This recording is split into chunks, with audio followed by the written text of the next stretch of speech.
December மாதம் 10ஆம் தேதி உலக நாடுகளால் உலக மனித உரிமை நாள் என்பது கடைபிடிக்கப்படுகிறது. 1948ஆம் ஆண்டு டிசம்பர் 10ஆம் தேதி ஐக்கிய நாடுகள் பொதுச்சபை மனித உரிமைகளுக்கான உலகளாவிய பிரகடனத்தை ஏற்று வெளியிட்டது. அப்பிரகடனத்தை ஏற்றுக்கொள்வதில் முக்கிய பங்காற்றிய நாடுகளில் இந்தியாவும் ஒன்று.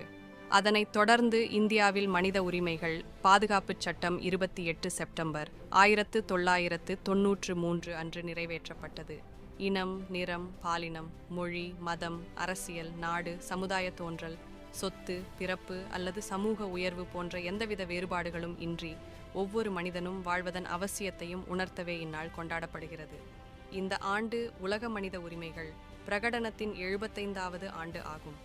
அவ்வகையில் அனைவருக்கும் சுதந்திரம், சமத்துவம் மற்றும் நீதி என்பதை இந்த ஆண்டிற்கான மனித உரிமைகள் நாள் கருப்பொருளாக ஐக்கிய நாடுகள் சபை அறிவித்துள்ளது.